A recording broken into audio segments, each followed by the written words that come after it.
کچھ لوگ شہوانی ریچھ بن جاتے ہیں، جس طرح ریچھ کے اندر شہوت بہت زیادہ ہوتی ہے، اس طرح کچھ لوگ ہیں کہ وہ پاک طیب طاہر بیویوں کے باوجود بھی سویر سے شام تک ان کی نظریں بدکاریاں کرتی ہیں۔ ایسے بدکار لوگ ہیں کہ کالج کے اندر اپنی بیٹی کو بھی چھوڑنے جا رہے ہوں تو وہاں بھی اپنی نظر کو محفوظ نہیں رکھ پاتے، حالانکہ وہ اپنی بیٹی کو چھوڑ کے آ رہے ہیں۔ ہر وقت ان کی فطرت ریچھ کی طرح ہوتی ہے، گندے غلیظ۔ تو یہ فطرت بدل گئی ہے۔ قرآن نے جو کہا نا اولئک کل انعام بل ہم اضل، یہ چوپائے ہو گئے ہیں، بلکہ فرمایا چوپایوں سے بھی بدتر ہو گئے۔ یہ چوپایوں سے بدتر کیا ہے؟ آپ نے چوپائے کو دیکھا ہوگا، جب اس کی جنسی خواہشات پروان چڑھتی ہیں اور وہ جنسی خواہشات کی تکمیل اور تسکین چاہتا ہے تو نر اپنے مادہ کو تلاش کرتا ہے۔ آپ نے کبھی نہیں دیکھا ہوگا کہ کوئی نر سے جفتی ہوا ہو، لیکن انسان جب فطرتاً گندا ہو جاتا ہے تو پھر یہ جانوروں کی فطرت سے بھی نیچے گر جاتا ہے، یہ نر سے بھی جفتی ہو جاتا ہے۔ پھر اس کا مطلب کیا ہوا؟ بل ہم اضل، یہ اس سے بھی گندا اور غلیظ ہو گیا۔ اور اس شخص کے پلے رہتا کیا ہے کہ جو اتنا غلیظ اور گندا ہو جاتا ہے؟ چلتا پھرتا انسان نظر آتا ہے، شکل سے انسان نظر آتا ہے، بل ہم اضل، بلکہ چوپایوں سے بھی آگے گزر گیا ہے، چوپایوں سے بھی رویتاً جو ہے وہ آگے گزر گیا ہے۔ وہ درندہ بنتا ہے تو پھر جانور بھی جانوروں کو جو ہے وہ چیرتے پھاڑتے ہیں اور ان کا قتل کرتے ہیں، شیر، لیکن اس کو صرف اس وقت قتل کرتا ہے جب اس وقت بھوک لگتی ہے۔ جب اس کو بھوک نہیں ہوتی تو وہ کسی دوسرے جانور کا شکار نہیں کرتا، اور دوسرا وہ شکار کرتا ہے تو اپنے ہم جنس کا شکار نہیں کرتا، دوسرے کا شکار کرتا ہے۔ اور انسان جب درندہ صفت ہوتا ہے تو یہ انسانوں کے گوشت کے ٹکڑے کر کے اس پہ رقص بھی کرتا ہے۔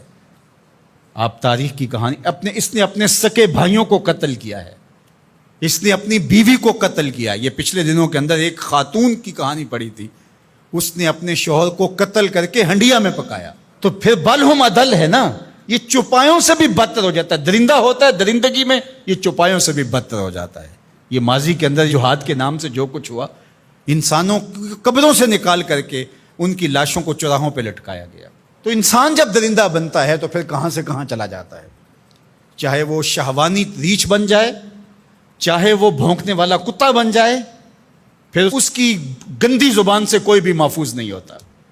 نہ ماں محفوظ ہوتی ہے، نہ باپ محفوظ ہوتا ہے، نہ بھائی محفوظ ہوتے ہیں، نہ بہنیں محفوظ ہوتی ہیں، اور نہ دوست محفوظ ہوتے ہیں، نہ معاشرہ محفوظ ہوتا ہے۔ اسی طرح کوئی بندروں والی فطرت بن جائے، بندروں کی آپ نے عادت دیکھی ہیں، کسی سے ماچس چھین لی، کسی سے جو ہے وہ روٹی کا ٹکڑا چھین لیا، کتنی عجیب حرکتیں کرتے ہیں۔ اور کچھ لوگ بھی اس طرح بندر فطرت ہوتے ہیں، اور آپ دیکھتے ہیں کہ وہ ہر وقت شرارتیں کرتے رہتے ہیں بندروں کی طرح۔ تو وہ مسخ حقیقی نہیں ہوتا، وہ مسخ مانوی ہوتا ہے۔ تو بنی اسرائیل کے اندر جو مسخ ہوا تھا، تو ایک قول تو یہ ہے کہ وہ مسخ حقیقی ہوا تھا، ان کی شکلیں ہی بندروں والی ہو گئی تھیں۔ لیکن دوسرا قول یہ ہے کہ مسخ حقیقی نہیں ہوا تھا، مسخ مانوی ہوا تھا، کہ شکلیں تو بندروں والی نہیں ہوئی تھی، عادتیں بندروں والی ہو گئیں۔ اللہ اکبر، عادتیں بندروں والی ہو گئیں۔ اس امت کے اندر مسخ حقیقی نہیں ہوگا، اس امت کو اللہ نے محفوظ رکھا ہے مسخ حقیقی سے، لیکن مسخ مانوی ہوتا رہے گا۔ لوگ مختلف جانوروں کے مشابہ عادات اختیار کرتے رہیں گے۔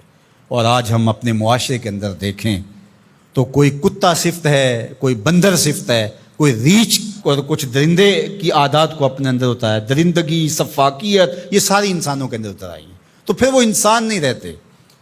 غالب نے کہا تھا نا کہ آدمی کو بھی میسر نہیں انسان ہونا، جب یہ حد سے گزرتا ہے تو پھر بہت آگے نکل جاتا ہے، اور پھر یہ انسان نہیں رہتا بلکہ بندروں اور خنزیروں سے بھی آگے بڑھ جاتا ہے۔ اور یہ میں نہیں کہہ رہا، اولئک کل انعام، قرآن کہتا ہے یہ چوپایوں کی طرح ہے، بل ہم اضل، بلکہ چوپایوں سے بھی گیا گزرا ہے، چوپایوں سے بھی آگے گزر جاتا ہے۔